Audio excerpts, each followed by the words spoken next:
السلام علیکم ورحمۃ اللہ وبرکاتہ۔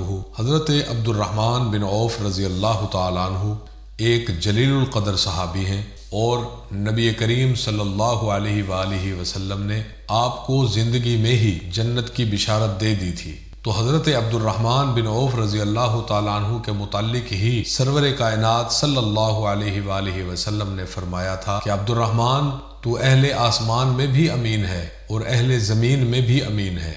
حضرت عبد الرحمن بن عوف رضی اللہ تعالیٰ عنہ کو تجارت کا بہت شوق تھا، لہٰذا مدینہ منورہ پہنچتے ہی حضرت عبد الرحمن بن عوف رضی اللہ تعالیٰ عنہ نے معمولی سی دکان کھول لی، اور اس سے بتدریج اتنی زیادہ ترقی ہوئی کہ شاید ہی دنیا میں کسی نے اتنی ترقی کی ہو۔ اگلی باتوں میں آپ کو اندازہ ہو جائے گا کہ حضرت عبد الرحمن بن عوف رضی اللہ تعالیٰ عنہ نے کتنی حیران کن ترقی کی۔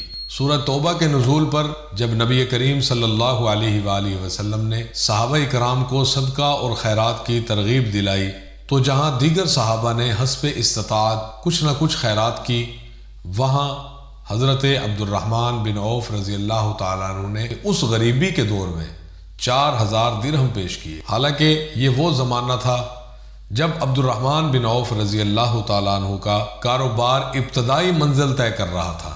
ایک بار حضور سرور کائنات صلی اللہ علیہ وآلہ وسلم نے غلاموں کو آزاد کر دینے کی تحریک فرمائی، تو حضرت عبد الرحمن بن عوف رضی اللہ تعالیٰ عنہ نے ایک ہی دن میں 30 غلام آزاد کر دیے۔ حالانکہ ایک ایک غلام کئی ہزار روپے میں خریدا گیا تھا۔ اگرچہ آپ کے کاروبار کا زیادہ تر انحصار تجارت پر تھا، مگر کچھ نہ کچھ زمینداری کا سلسلہ بھی تھا۔ خیبر کے علاوہ دیگر مقامات پر بھی آپ کی بہت سی زمین تھی۔ صرف ایک مقام جرف کے کھیتوں میں 20 اونٹ آب پاشی کا کام کرتے تھے۔ اسی سے دوسری زمینوں کا اندازہ لگایا جا سکتا ہے۔ 20 اونٹوں کو کنویں سے پانی نکالنے کے لیے استعمال کیا جاتا تھا۔ یہیں سے آپ حضرت عبد الرحمن بن عوف رضی اللہ تعالیٰ عنہ کی دوسری زمینوں کا اندازہ لگا سکتے ہیں۔ پھر ایک بار مسلمانوں کو جہاد کے لیے کچھ گھوڑوں کی ضرورت تھی۔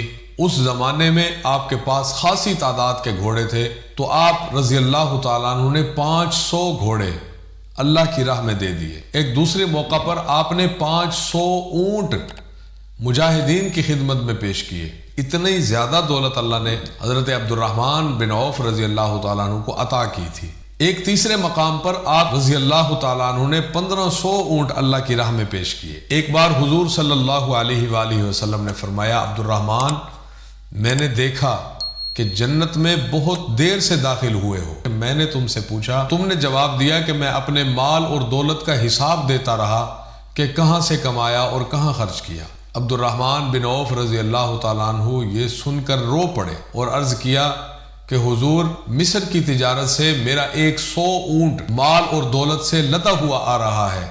میں سب کا سب مدینہ کی بیوہ عورتوں اور یتیم بچوں کے لیے صدقہ کرتا ہوں، تاکہ قیامت کے دن اللہ میرا حساب آسان کر دے۔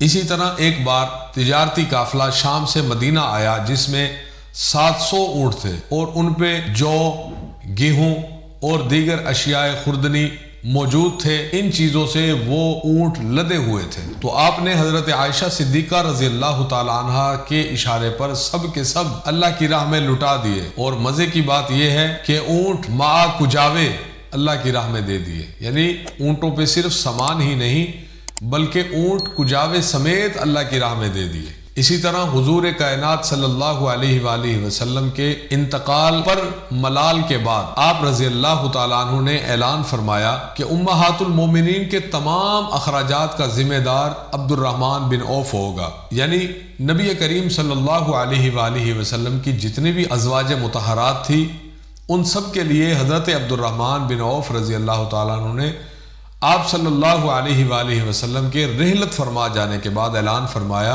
امہات المومنین ازواج مطہرات کے تمام اخراجات کا ذمہ دار میں عبد الرحمن بن عوف ہوں گا۔ آپ رضی اللہ تعالیٰ عنہ نے ایک بار امہات المومنین کو ایک فوری اور ضروری خرچے کے لیے اپنا ایک باغ دے دیا تھا، جو 4 لاکھ درہم میں فروخت ہوا تھا۔ اسی طرح ایک دفعہ آپ رضی اللہ تعالیٰ عنہ نے ایک جگہ کے 40,000 دینار وصول کر کے سب کے سب غرباء میں اور مساکین میں تقسیم کر دیے تھے۔ اور جب اس دنیا سے رخصت ہونے لگے تو آپ نے فرمایا کہ جنگ بدر میں رسول اللہ صلی اللہ علیہ وآلہ وسلم کے ساتھ جو صحابی شریک ہوئے ان میں سے جو بھی اس وقت زندہ ہو ان کو بلاؤ، ہر ایک کو 400 دینار میری طرف سے بطور ہدیہ پیش کرو۔ چنانچہ اس وقت 100 سے زائد صحابہ کرام موجود تھے، سب نے نہایت خوشی کے ساتھ اس وصیت سے فائدہ اٹھایا، یہاں تک کہ حضرت عثمان بن عفان رضی اللہ تعالیٰ عنہ نے بھی اپنا حصہ لے لیا۔ پھر بدری صحابہ کرام سے فارغ ہونے کے بعد آپ رضی اللہ تعالیٰ عنہ نے ارشاد فرمایا 50,000 دینار اور 1,000 گھوڑے اللہ کی راہ میں تقسیم کر دیے جائیں۔